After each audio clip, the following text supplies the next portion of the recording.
We print documents and photos from our computers daily. Most of us in the developed world effectively run a home printing press and a home photographic lab, courtesy of this technology. Suppose you could plug a 3D printer into your computer. This 3D printer makes solid, strong plastic goods from designs that you've created yourself or that you have downloaded from the web. You could make lots of useful stuff that, at the moment, you have to buy. In effect, you would be running your own factory alongside your printing press and your photographic lab. There's nothing new about 3D printers. They have been around for almost 30 years, but all the commercial ones are very expensive. They typically cost about €20,000. This is the RepRap 3D printer working. You can make it yourself, and doing that will only cost you around €500. What's more, following the principles of the free software movement, the designs for the RepRap machine are being distributed to everyone free under the GNU General Public License. And here is the really clever bit. Those designs include all the plastic parts for the RepRap machine itself. So, if you have a RepRap machine, you can print a new one for a friend. RepRap was thought up by Adrian Boyer at Bath University. I started the RepRap printer by a biomimetic analogy. That is to say, an analogy taking an idea in nature and putting it into engineering. The object in nature that I copied was the phenomenon of symbiosis. In particular, if we look at the symbiosis between the insects and the plants, which has been running for 130 million years since the late Jurassic, that is an incredibly successful and stable symbiosis. And we all know how it works. The plants need to pollinate each other, but they can't move, so they make nectar as well as pollen. The insects visit the plant to obtain the nectar, and in doing so transfer the pollen to the other plant. The insects get a meal, the plants get to reproduce, everybody's happy, both species benefit from the relationship. The RepRap printer is intended to be exactly the same, with people taking the role of insects and the printer taking the role of the flowers, because the RepRap printer doesn't just copy itself, it also makes useful goods. And those goods are the equivalent of the nectar, and that nectar, those goods, rewards the people who assemble the machine, because those people are helping the machine to reproduce in just the same way that the insects help the flowers to reproduce. The RepRap printer works by melting plastic and then building it up into three-dimensional objects which solidify when they cool. It starts with a filament of plastic about 3 millimeters in diameter, rather like a piece of wire. And that filament is fed into a melting head in the machine and then extruded out of a very fine hole. The machine then scribbles with that molten plastic onto a flat plate to make a layer of the object that's to be built. The plate then drops down by a small fraction of a millimeter, and the next layer is scribbled on top of that, and so on until the whole component has been built in 3 dimensions. Vic Oliver from New Zealand is another member of the team.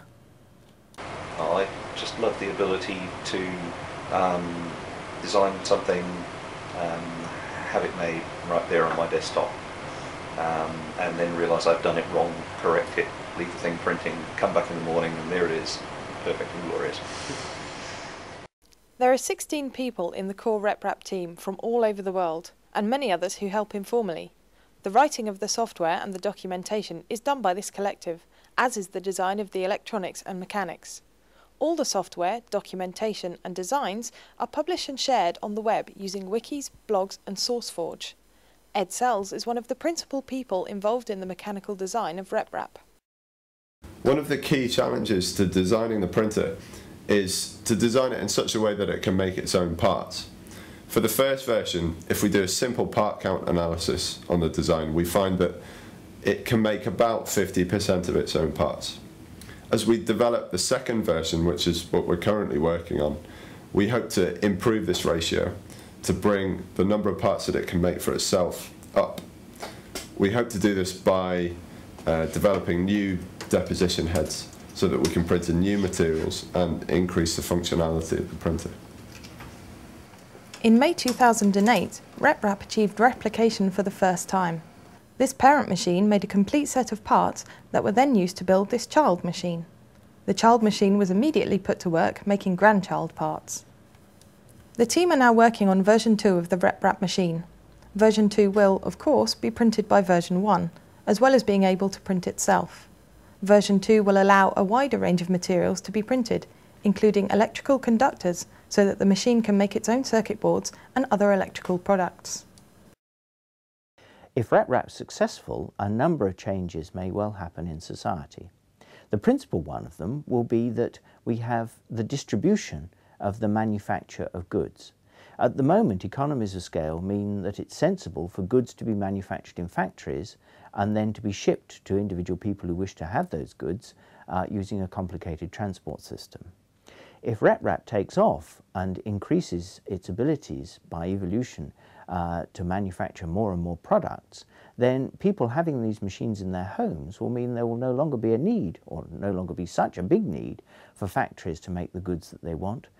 When they want something, it'll simply be a question of downloading it from the web in the way that they currently do with music or a film or anything else, and that downloaded file would then allow them to manufacture whatever object it was that they wanted in their own home.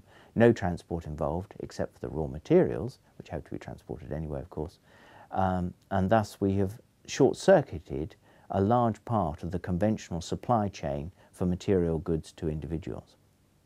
Then you can make one for your friend, and then there are 2 RepRaps, and then you can both make more RepRaps for more people, so it goes exponentially. There are 4, 8, 16, 32, and before you know it, everybody in the world's got, who wants one's got a RepRap, and nobody can hold the monopoly, so it keeps the cost down.